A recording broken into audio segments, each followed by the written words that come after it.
صحیح بخاری حدیث نمبر 46۔ نجد والوں میں ایک شخص نبی کریم صلی اللہ علیہ وسلم کے پاس آیا۔ سر پریشان یعنی بال بکھرے ہوئے تھے۔ ہم اس کی آواز کی بنبناہٹ سنتے اور ہم سمجھ نہیں پا رہے تھے کہ وہ کیا کہہ رہا ہے، یہاں تک کہ وہ نزدیک آ پہنچا۔ جب معلوم ہوا کہ وہ اسلام کے بارے میں پوچھ رہا ہے، نبی کریم صلی اللہ علیہ وسلم نے فرمایا کہ اسلام دن رات میں 5 نمازیں پڑھنا ہے۔ اس نے کہا، بس اس کے سوا تو اور کوئی نماز مجھ پر نہیں ہے۔ آپ صلی اللہ علیہ وسلم نے فرمایا، نہیں، مگر تو نفل پڑھے تو اور بات ہے۔ نبی کریم صلی اللہ علیہ وسلم نے فرمایا، اور رمضان کے روزے رکھنا۔ اس نے کہا، اور تو کوئی مجھ پر نہیں۔ آپ صلی اللہ علیہ وسلم نے فرمایا،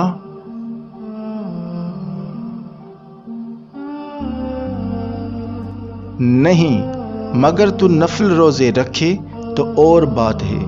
طلحہ نے کہا، نبی کریم صلی اللہ علیہ وسلم نے اس سے زکوٰۃ کا بیان کیا۔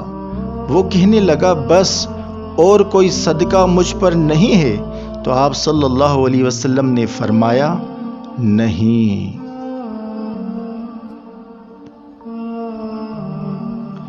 مگر یہ کہ تو نفل صدقہ دے، یعنی تو اور بات ہے۔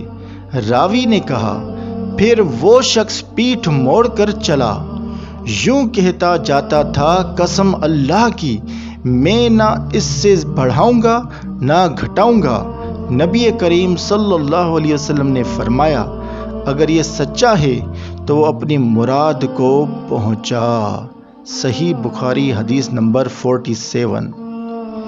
نبی کریم صلی اللہ علیہ وسلم نے فرمایا، جو کوئی ایمان رکھ کر اور ثواب کی نیت سے کسی مسلمان کے جنازے کے ساتھ جائے اور نماز اور دفن سے فراغت ہونے تک اس کے ساتھ رہے تو وہ 2 قرات ثواب لے کر لوٹے گا، اور ہر قرات اتنا بڑا ہوگا جیسے احد کا پہاڑ۔ اور جو شخص جنازے پر نماز پڑھ کر دفن سے پہلے لوٹ جائے تو وہ 1 قرات ثواب لے کر لوٹے گا۔ صحیح بخاری حدیث نمبر 48۔ نبی کریم صلی اللہ علیہ وسلم نے فرمایا کہ مسلمان کو گالی دینے سے آدمی فاسق یعنی گنہگار ہو جاتا ہے، اور مسلمان سے لڑنا کفر ہے۔ صحیح بخاری حدیث نمبر 49۔ نبی کریم صلی اللہ علیہ وسلم نے اپنے حجرے سے نکلے، لوگوں کو شب قدر بتانا چاہتے تھے۔ وہ کون سی رات ہے؟ اتنے میں 2 مسلمان آپس میں لڑ پڑے۔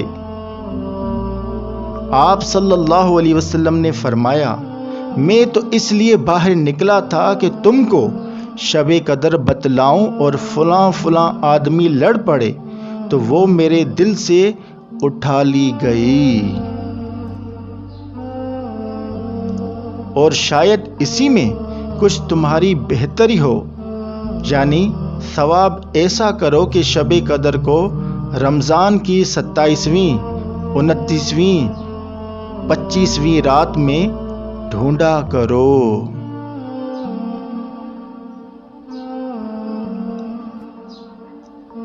صحیح بخاری حدیث نمبر 50۔ ایک دن نبی کریم صلی اللہ علیہ وسلم لوگوں میں تشریف فرما تھے کہ آپ کے پاس ایک شخص آیا، پوچھنے لگا کہ ایمان کسے کہتے ہیں؟ آپ صلی اللہ علیہ وسلم نے فرمایا، ایمان یہ ہے کہ تم اللہ پاک کے وجود اور اس کی وحدانیت پر ایمان لاؤ،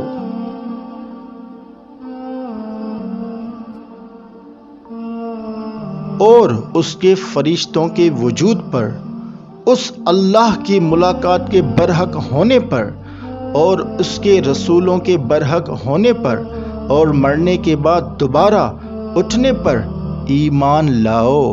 پھر اس نے پوچھا کہ اسلام کیا ہے؟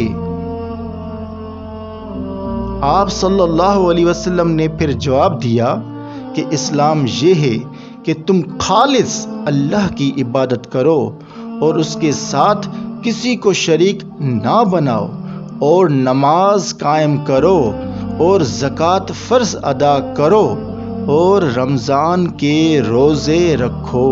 پھر اس نے احسان کے متعلق پوچھا۔ آپ صلی اللہ علیہ وسلم نے فرمایا احسان یہ ہے کہ تم اللہ کی عبادت اس طرح کرو گویا تم اسے دیکھ رہے ہو، اور اگر یہ درجہ حاصل نہ ہو تو پھر یہ تو سمجھو کہ وہ تم کو دیکھ رہا ہے۔ پھر اس نے پوچھا قیامت کب آئے گی؟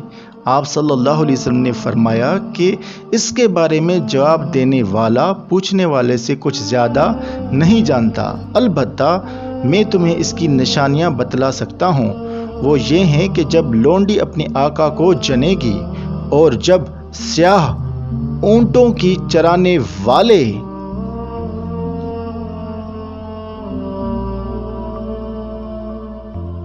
یعنی دیہاتی لوگ ترقی کرتے کرتے مکانات کی تعمیر میں ایک دوسرے سے بازی لے جانے کی کوشش کریں گے۔ یاد رکھو قیامت کا علم ان 5 چیزوں میں ہے جن کو اللہ کے سوا کوئی نہیں جانتا۔ پھر آپ نے یہ آیت پڑھی کہ اللہ ہی کو قیامت کا علم ہے کہ وہ کب ہوگی، یعنی آخر آیت تک۔ پھر وہ پوچھنے والا پیٹھ پھیر کر جانے لگا۔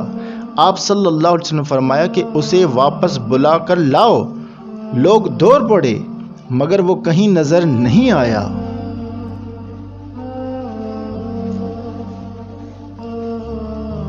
آپ صلی اللہ علیہ وسلم نے فرمایا کہ وہ جبرائیل تھے جو لوگوں کو ان کا دین سکھانے آئے تھے۔ ابو عبداللہ یعنی امام بخاری رحمۃ اللہ تعالی علیہ فرماتے ہیں کہ نبی کریم صلی اللہ علیہ وسلم نے ان تمام باتوں کو ایمان ہی قرار دیا ہے۔ شکریہ ویڈیو دیکھنے کے لیے۔ ویڈیو شیئر لازمی کریں اور ثواب کمائیں انشاءاللہ عز و جل۔